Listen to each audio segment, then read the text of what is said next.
भारत के दूसरे सर्वोच्च संवैधानिक पद उपराष्ट्रपति चुनाव का नतीजा आ चुका है और इस बार ये चुनाव कई मायनों में खास रहा है। राष्ट्रीय जनतांत्रिक गठबंधन यानी एनडीए के उम्मीदवार सीपी राधाकृष्णन देश के नए उपराष्ट्रपति चुने गए हैं। उन्होंने विपक्षी इंडिया ब्लॉक के उम्मीदवार बी सुदर्शन रेड्डी को बड़े अंतर से हराया है। इस चुनाव में 452 वोट राधाकृष्णन को मिले, जबकि रेड्डी को 300 वोट पर संतोष करना पड़ा। यानी कुल मिलाकर राधाकृष्णन को 152 वोटों से जीत हासिल हुई।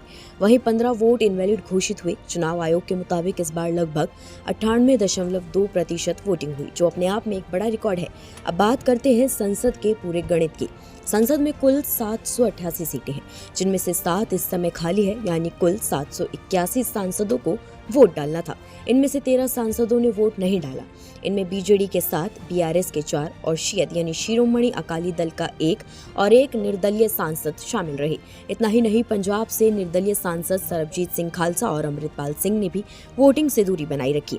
अमृतपाल ने तो पोस्टल बैलेट से साफ कहा कि वो किसी को वोट नहीं करेंगे। अब आते हैं सबसे बड़े सवाल क्रॉस वोटिंग पर। दरअसल विपक्ष का दावा है कि उसके सभी 315 सांसदों ने वोट डाला, लेकिन नतीजों में केवल 300 वोट ही गिने गए, यानी 15 वोट कम। यही वो जगह है जहां क्रॉस वोटिंग और इनवैलिड वोट्स की चर्चाएं तेज हो गई हैं। सूत्रों के मुताबिक लगभग 10 सांसदों ने विपक्ष छोड़कर एनडीए को वोट किया है। अब आपको उन 13 सांसदों के नाम बताते हैं जिन्होंने वोट नहीं डाले हैं।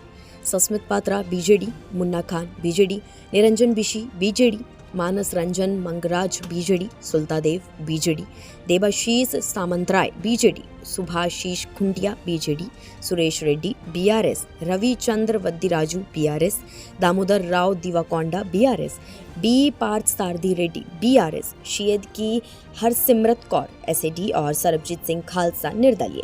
एनडीए का दावा है कि महाराष्ट्र और झारखंड के कुछ सांसदों ने सीधे सीधे पाला बदल लिया। वजह भी दिलचस्प है। सीपी राधाकृष्णन पहले झारखंड और फिलहाल महाराष्ट्र के राज्यपाल रहे हैं। बीजेपी ने इन दोनों राज्यों के दलों से आग्रह किया था कि एनडीए के पक्ष में वोट डालें। यही वजह रही कि क्रॉस वोटिंग में इन दोनों राज्यों का नाम सबसे पहले सामने आया। इस चुनाव का माहौल भी किसी आम चुनाव से कम नहीं था। सुबह प्रधानमंत्री नरेंद्र मोदी सबसे पहले वोट डालने पहुंचे। उनके बाद रक्षा मंत्री राजनाथ सिंह, गृह मंत्री अमित शाह, सोनिया गांधी, राहुल गांधी, प्रियंका गांधी वाड्रा और अखिलेश यादव जैसे बड़े नेताओं ने भी वोट डाला। सांसदों को लंबी कतारों में लगना पड़ा और कई नेताओं ने कहा कि उन्हें 90 मिनट तक इंतजार भी करना पड़ा। अब बात नतीजों के बाद की करें तो एनडीए नेताओं ने इसे अपनी बड़ी जीत बताया और विपक्षी खेमे में क्रॉस वोटिंग को लेकर बगावत और नाराजगी की अटकलें तेज हो गई। भाजपा सांसद संजय जायसवाल ने दावा किया कि विपक्ष के कम से कम 14 सांसदों ने एनडीए को वोट दिया और 15 सांसदों ने जानबूझकर अपने वोट अवैध कर दिए। वहीं कांग्रेस सांसद नासिर हुसैन ने कहा कि विपक्ष के केवल 12 वोट अवैध थे, जबकि एनडीए के 3 वोट रद्द हुए। इधर कांग्रेस नेता जयराम रमेश ने एक अलग ही नैरेटिव पेश किया। उन्होंने ट्वीट करते हुए कहा कि विपक्ष का 40% वोट शेयर इस चुनाव में नैतिक जीत है।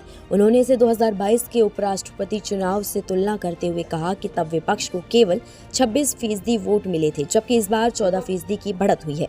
कुल मिलाकर ये उपराष्ट्रपति चुनाव केवल एक संवैधानिक प्रक्रिया नहीं रहा, बल्कि इसने भारतीय राजनीति में नए समीकरण और संभावनाओं के संकेत भी दिए हैं।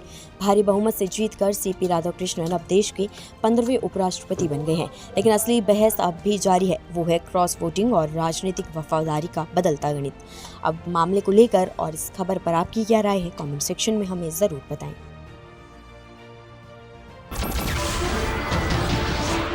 नमस्कार, मैं हूं मानक गुप्ता।